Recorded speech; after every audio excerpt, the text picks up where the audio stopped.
Welcome to episode 2 of Honey, We Made a Disney Podcast, where we are looking at the 1989 classic Honey, I Shrunk the Kids. I am your host, Eddie Ferguson. And I'm JB Wagner. Friends since first grade. But first, JB, how are you and the family doing? They're doing great.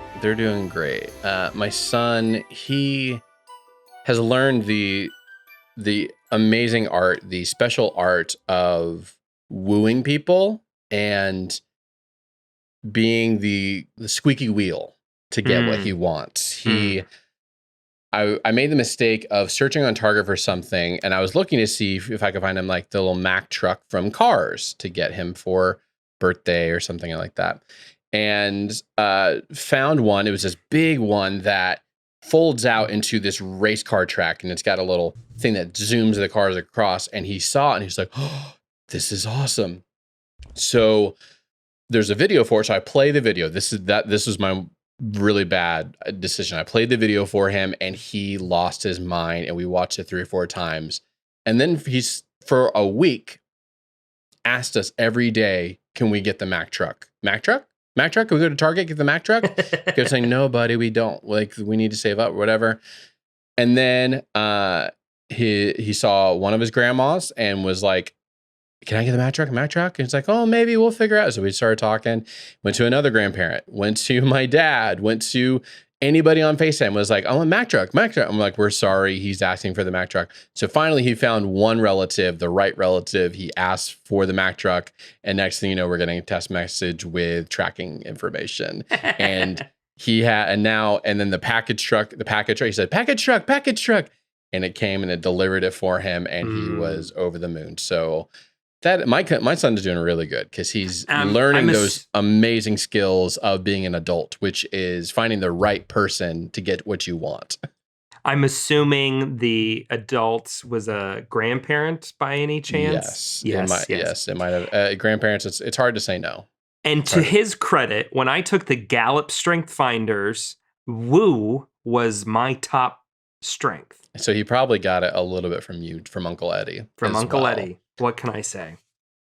It's a good skill to have. It is a great skill to have. And so I don't know how we transition this, but we're about to start talking about Honey, I Shrunk the Kids. But now that we've entered into a new year, as we continue to go from 1988 to when we graduated high school in 2005, we're talking about 1989, and to get you up to speed of what was happening in that time, we're going to run down some of the major events and stuff that happened. So Eddie, start us off 1989. What happened? Well, George H.W. Bush becomes president, and probably one of the biggest things that we begin to see on this scene is kind of the shaking of communism. The Iron Curtain is falling, and there are large demonstrations happening in China's Tiananmen Square. Yes. Kind of the time picture that is in everybody's mind from 89 is the man standing in front of this sea of tanks rolling into Tiananmen Square. 31 years ago. Isn't that crazy? 31 years ago.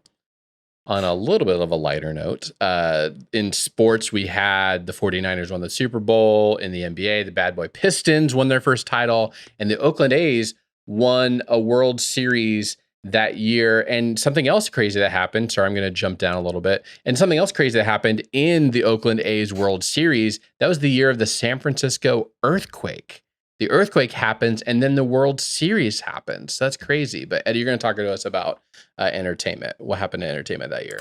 One of my favorite movies was released, actually 2, but I'm a big Batman movie fan, and this is when Tim Burton's Batman with Michael Keaton, who I would say this is the best Batman movie, period. Whoa. No questions asked. Even better than Nolan. I love Nolan. I love The Dark Knight, wow. But it just doesn't get any better than Michael Keaton and Jack Nicholson. Interesting. As the Joker. It is. We might need to pull this so into wonderful. This podcast somehow. We might need to talk about that. Yeah, that we wouldn't be a Disney podcast then. But also, on kind of a Disney note, this is the year that Indiana Jones and the Last Crusade came out, which I think is the best of the Indiana Jones movies. Well, you've only got 3 options for it because the Crystal Skull, Shia LaBeouf. No, Shia LaBeouf. No, I love the Last Crusade. With, it's a good one. It's pretty solid and going all that. This is also the year that Seinfeld comes onto TV and The Simpsons, 2 kind of staples of American television, come onto the scene this year. Well, if you listened to the last episode, you heard us talk about a lot about crack cocaine in the 80s. And the last one, we're going to continue that because this was the year the war on drugs started because of crack cocaine. So, and I got a bunch of other great things. We talked about the earthquake, San Francisco earthquake, the Exxon Valdez oil spill, Ted Bundy was executed. There's a lot of great kid-related things that happen in here, as well as spaceship. This is right up your alley. Space Shuttle Discovery launched. Which I've seen. I've been to the Space Shuttle Discovery. Wow. It is at the Air and Space Museum in DC. It's fantastic. And probably one of the most Disney things that happened this year in 1989 was MGM Studio opens at Walt Disney World. Disney opens its 3rd theme park in Florida. It's now known as Hollywood Studios because it left its licensing agreement with MGM. Somehow MGM signed a deal where they would let Disney use their name and movies in that theme park for only $1 million a year. Wow. And finally, MGM was like, this is ridiculous. You're making so much money off of this.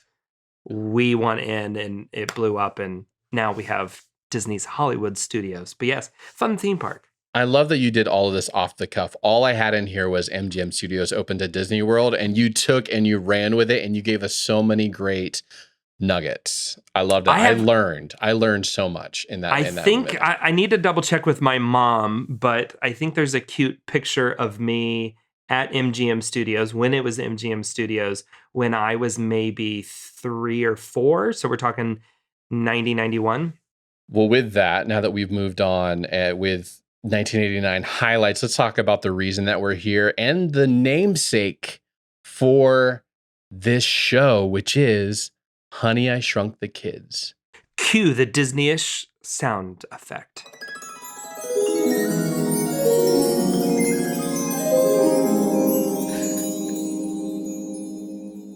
Well, after that long break, let's talk about Honey, I Shrunk the Kids. We're going to read the IMDb description, which is probably better than I can come up with. The scientist father of a teenage girl and boy accidentally shrinks his and 2 other neighborhood teens to the size of insects. Now the teens must fight diminutive dangers as the father searches for them. I think that last sentence is what sums this up so perfectly.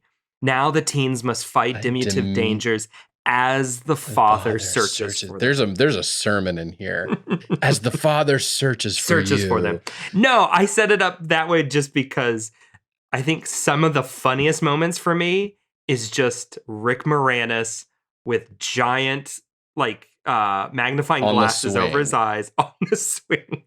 Like, just cut to that every so often, and it's like water coming down. No, death, ants, whatever. Looking. Now what's happening? And now realizing. Now we're spinning. Now we're thrown out of it. So we're getting still a little nostalgia here for the 80s. And I think one of my favorite lines in the movie that just resonates 1980s is when Diane as soon as they break free from the trash bag on the other side of the yard, she says, "We have 6 hours to get across the lawn, get Dad to make us big again so I can meet my friends at the mall." Let's go to the mall. Exactly. I'm like, cue Robin Sparkles. Cue Robin Sparkles. Yes. What a 1980s line, though. We 100%. Need to accomplish this so that I can get to the mall. The name, Honey, made a Disney podcast. That came out of me just searching Disney movie titles because we had thought about doing Disney Dads, but that's taken. We tried other things, and I just started looking at what were some of the movies that I loved growing up, and I saw Honey, I Shrunk the Kids, and I was like, that would make a great title. Like we spin that up or whatever. But it's crazy because the longer I went through watching this movie, I just went, and I didn't even know this was going to be one of the first movies we did. I left going like, this is like everything that I think about as my childhood. This movie hits everything, and especially as a non-animated movie.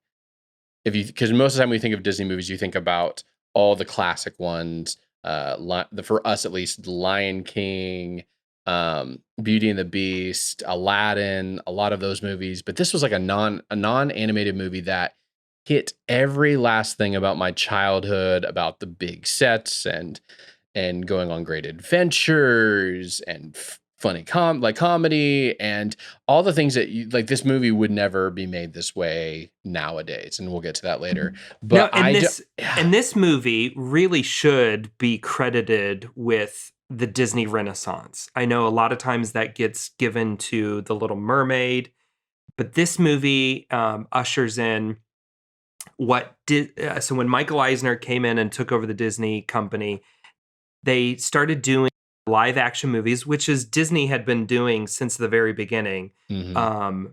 But kind of making more surefire bets, like get one good actor that you just know is going to pull in some people, get a simple storyline and just work both of those elements and make it on a low budget. So that way you win or lose, you're going to come out. Yeah, this movie was only $18 million. Yeah. Which is really low for that. And you see that through all of the 90s is they just make movies like this one after another. I guess we will see that because we'll cover them here on our podcast. But this is kind of what this 1-2 punch of good animated movies and solid live action movies like Honey, I Shrunk the Kids. This is what made the Disney decade. And this is the first one out of the gate. 100%. The whole time I just sat there going like, this is what I loved about being a kid watching movies, is something off the wall. It didn't have a crazy deeper message like to it, which that would be a change if they were making this today. But just having like fun, like when they're walking through and they see the giant cookie, I have the same emotion as those kids are having. A giant freaking cookie in the middle of here, and they're just grabbing handfuls of it. And then they see this giant ant come out, and I'm like, oh, this is where my hatred of ants now comes from. And then falling in, and creepy, so creepy. But then they legitimately, when spoiler alert, the ant dies later on. Like when it dies, I'm like heartbroken. Even as an adult, I'm sitting there going like, they became best friends. Like with this, like how? But you hate dogs. I hate dogs. I actually liked this. I liked this ant more than most of the dog movies that I've watched. Just gonna be.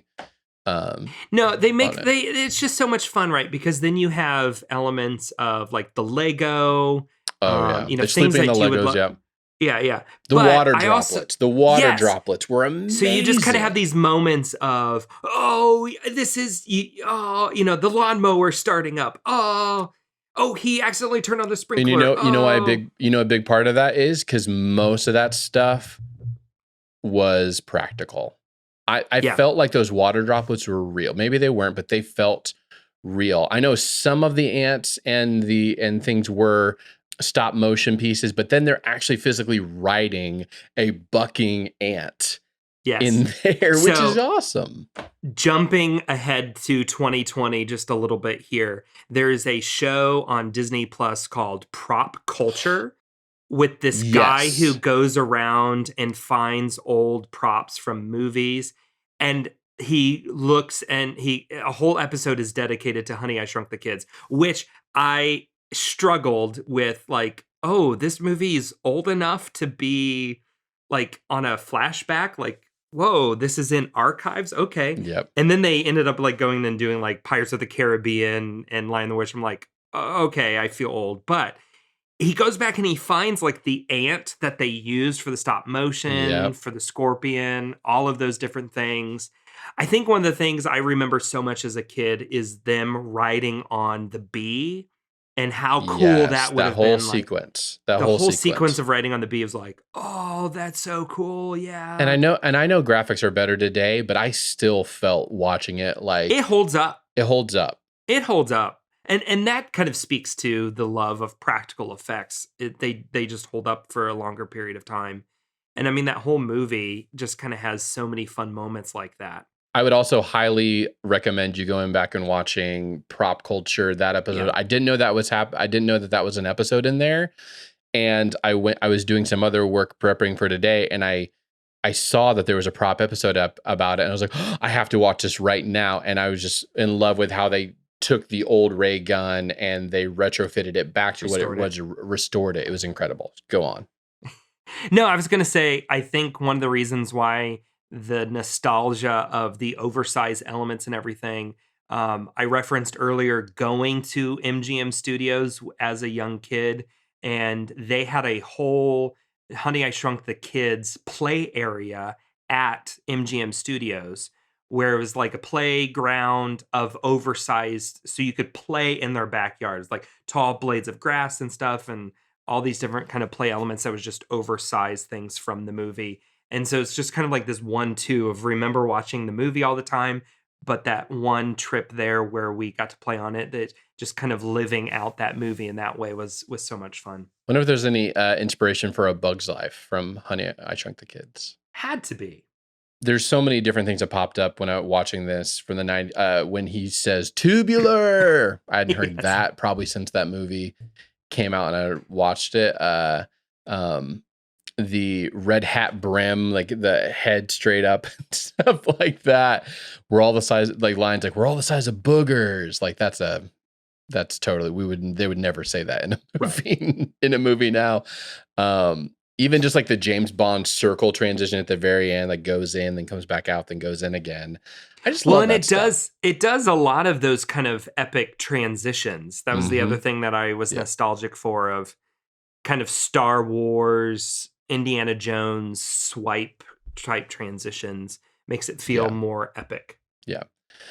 Do we want to talk about the parents in this? talking about nostalgia, but we're gonna talk a little bit about the parenting side of this. We are now parents ourselves. What are you thinking as they're walking up into there and there's this giant shrink ray gun in the top of this guy's house and the door isn't even locked? That was another favorite line of the movie. Of they're debating whether or not he really shrunk the kids or maybe he accidentally blew up the kids. And Rick Moranis' character has the best line. He says, if it blew up the kids, there would be pieces of them all over the attic. There'd be pieces of them all over the place. Oh, I'm sorry. And then the other dad is like, I have an air hammer in my attic. Like, okay. That other dad, he's another typical 90s guy. Like you need that. You need he's that. From National Lampoons. You need that ridiculous neighbor that if he was plucked out of the story, it wouldn't really matter at all. But because he's in there, he adds a different element to it. If it was just a straight, we got to find our kids situation. I feel like he's definitely a caricature. Well, just kind of the dad that wishes his son, played football as good as him. I do feel like he went to the Jim Carrey School of Acting. He was definitely Jim Carrey light. Thank you. Yes. He's very Jim Carrey light. Definitely some moments. We had the smoking appearing with that dad again. At least he's being told to stop smoking. Now, granted, they then do use cigarette butts to light their path from then on. So maybe it wasn't that redemptive. Like, are we saying smoking does have its benefits? Saved. Is that what they're communicating? Exactly. But back on the parents, as us as parents watching this, did anything pop up to you about watching this other than how are these people that clueless? It does make you somewhat nostalgic for the 80s and 90s when parents would just like, I don't know where my kids are. Like, as long as they get back in by when the they're end not of the night. 4 years old, like in right. In it's different Oliver, for us. Like, we have to keep a constant eye on our kids. But if they're like at that age, it's like, I don't know where my kids are. Who knows where they are? Well, now if you buy the new Apple Watch Series 6, you can you give can one to low all jack your your kids. Yeah. It just has to be one of the new ones. It can't be Yeah. newer. Yeah, they definitely hit the stereotypes of the workaholic dad that's completely oblivious, and it's the mom who first realizes that the kids are gone. So Are definitely missing. hit that note. As he's focused on inventing a shrink ray because it will make shipping packages across the country more efficient. Is that really what the? Oh, that's right. Yeah, when you're Not listening to his little pitch for a grant, it's so that it'll make shipping more cost effective. Now, I will say this. So Oliver and Company, there wasn't really much of a moral to the whole thing. There were a couple lines in this that got me that one of which I didn't realize, and I was literally watching this next to my wife, and she said, I never caught the line about in the opener when the daughter is talking about, yeah, my parents were fighting and my mom stayed over last night at grandma's house. It's like, oh, that's like a big like emotional thing that your parents are fighting, and this girl who's a teenager recognizes what's going on. That was like a little bit of like a serious nugget right up at the front that I never caught as a kid, for sure. And there's this sweet moment with the two Zelensky parents where they're kind of sitting there in the backyard, and it's like, it doesn't really matter how many houses I sell. It doesn't really matter as long as we're together and as a family. And like that, get the family back together. Yeah, our family back together. That's just kind of a sweet kind of reaffirming of like, yeah, don't find your identity in your work, focusing on your family. Yeah, I was surprised because I obviously as a kid, I'm just worried about the ants and everything else is big. But then when they have that moment together, I'm like, oh, that was like a special moment that this couple had when they're in the middle of maybe even potentially getting divorce, but they never seemed that contentious. Like their interactions were never like that bad. They were kind of like at that, like, oh, we kind of said things too harsh and trying to get back together. But that specific moment, I wrote it down here of just like, it doesn't matter. We need to get this family back together. I love that. That's a good moment. That's what really puts the heart into all of this. And you even see it with the other family as well of, the dad not being so uptight about everything and getting to that point. Yeah. Yeah. Getting to that point. And you also see the two families come together. I think it's worth mentioning. What did you think of the ending, the way, like the very end? Are you talking about where they have, are you talking about where they have the giant food on the table for no Thanksgiving dinner? Which is the opposite, but it's the opposite of what that machine does. But it sets up the sequels pretty well. It does. That is correct, because that's the next logical conclusion. If you can shrink things, maybe you can make them. Well, he has to be able to make things bigger because he made them bigger from small. But okay, yeah, I guess I will concede that is still possible. So it's a possibility. I just thought it was a funny end where it's like, oh, the two families. That's kind of a nice little kind of ending where the two families are now friends and it's everything. And they're sharing Thanksgiving. Turkey. And then there's a giant turkey. And Rick Moranis just in it is like, now how am I going to carve this? Like, and the bone, the dog bone on the ground. Yes. A couple things I want to highlight as we end talking about this. One of which, so speaking of Rick Moranis, he was just in a Ryan Reynolds Mint Mobile commercial. He made an appearance where he just walks on and he's like, yeah, I just wanted to have you on this commercial. He's like, do you need me to say anything? No, we're good. Okay, bye. And just like walks off, and he hasn't been on TV in 20 years or whatever. Well, it kind of goes to the moral of the story. When his wife passed away, he stepped away from acting so he could dedicate his life to raising his kids. He didn't want to be distracted from raising his kids since they didn't have a mom. I did not know that. That's a great reason. That's another moral. I know. Good old Rick Moranis story. So he is coming back though. Yes. They have signed him on for the remake or sequel. Nobody really knows. The fourth one called SHRUNK I think is the work. I don't know if it's a working title or what. But he's confirmed to be coming back for the fourth movie in this installment. Another Another great little rabbit hole for you if you want to go down. Just go through the director Joe Johnston's filmography. It's incredible. Got him right up here. Yes, this is his first movie. It was his first feature as a director, but he also spent years working with ILM and on all of the original Star Wars movies in the art direction department. Then jumped in. He's done things like Jumanji, Jurassic Park 3, Captain America, The Rocketeer, which we'll cover here in a couple of weeks, which we will get to. And he's even working on the brand new Chronicles of Narnia. He's a part of that too. It's crazy the different things that he's been a part of. So if you want a little bit of an IMDb nugget, go check out Joe Johnston, because I've rarely heard his name anywhere. But he's done some pretty significant movies and solid movies at that, for sure. Yes, he definitely needs some new PR. Yes. So Eddie, let's talk about one. Should we start off with our fruit snack rating for this movie? Okay. How many fruit snacks would you give it, JB? Fruit snacks. I mean, I don't know that I can give it enough fruit snacks.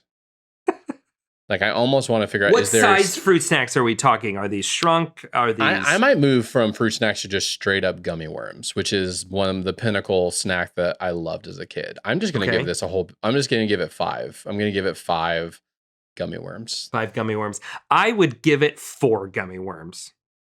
Almost there, but not quite. I'm sad. I'm sad. Eddie, what would be different about this movie if it was made in 2020?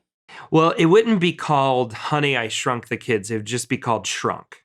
If you can get into one word, they try to get it into one word. You have to get it into one word. That's a great note. There'd also be no, I mean, we've talked about this a lot, but most of the practical effects they would not be using. It would all be CG. This would all be CG and lose some of the magic of it, honestly. Although I think I'd like to see a B writing sequence with today's technology. I'd be totally down. I feel like they could do some amazing things with that specific thing, because it's mostly green screen kind of anyways in that, but they did such a great job with it.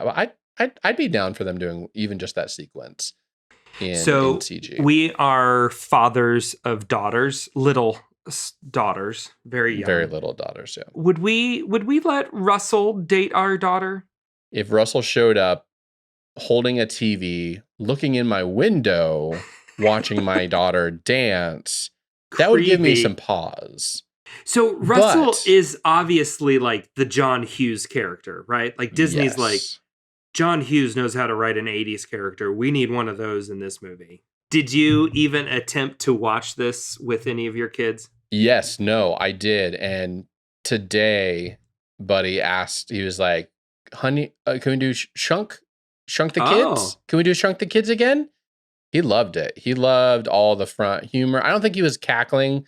Like his top movie that he just laughs out loud the whole time, even now after watching it 100 times, is the Sword and Stone. Yeah. Because he loves all of like him falling through the thing and stuff like that. But he loved it. He loved the search, and they're going through it, and like the animals, the ants, everything. So he was totally down for it. He was totally down for this. I was afraid some of it would be a little too scary for him, but then I watched Oliver and Company with him, which, that was probably worse than Honey, I Shrunk the Kids. Yeah, so my son really, really enjoyed watching, which made me all so happy that he liked it, and we'll probably try to watch it many more times from now on. So have we come to that moment in the show where we give dad tips, quick tips? Dad tips, yes. JB, what is one of your dad tips that you've learned from Honey, I Shrunk the Kids? Well, buy an Apple Watch is definitely one of them. Although I don't know if it still works when it's shrunk down to that level. I would just say you have to go before me. I need a little bit more time to marinate a little bit. I think the dad tip is, if you know your kids are lost, 1, shrunk, and 2, lost in your own backyard, the most reasonable thing to do is to create some type of suspended zip line with a counterbalance weight of a TV. 1980s vacuum TV and get your bicycle helmet, strap some lights on it and some magnifying glasses and just float over the yard.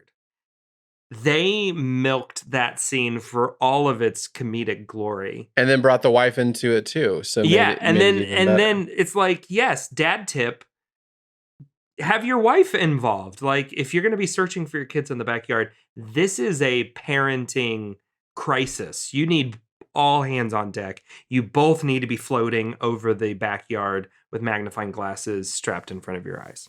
I think my tip is lock your doors. Just lock your doors. Lock them. Yeah. If you got potentially or very dangerous equipment, just lock your doors. Yeah, if it's a shrink ray or an air hammer, you should lock the door. So in closing, we want to ask you guys a question for our listeners out there. You can go to honeywemade.com/listener to answer our poll question. You can answer last week's poll question from Oliver and Company, which is who's your favorite? Who would you want as a pet? Oliver or Dodger? So this week, Eddie, what's the question we're going to ask our listeners this week? I'm throwing it back on you again. If I got a good one. I'm sorry. I'm going to jump in. I'm going to jump in here. I had a good one. No, but then go for it. No. You. If you could be shrunk or you could be made really big, which one would you rather? That's a good. We'll do two. You give us one too. I was going to say, if you were shrunk and in your backyard, what oversized childhood toy would you come across in the backyard? That's great. And that's it for this week. Please subscribe and follow us on wherever you're listening to this, iTunes or Spotify or wherever. And if we didn't put it on the right platform for you, please let us know on our website. You can fill out a form to send us that note. Next movie, Eddie, what's the next movie we're going to be doing? We will be going to the animated classic, the one that truly started off the Disney Renaissance of animation, The Little Mermaid. The Little Mermaid. Two dudes talking about The Little Mermaid. Can't think of a better podcast to listen to. What else would you be wanting to listen to? Nothing. There's nothing else out there. But thanks for watching. I gotta go. I gotta do a thing with some diapers, and you get it. I think I need to go pick up some Legos before I step all over them.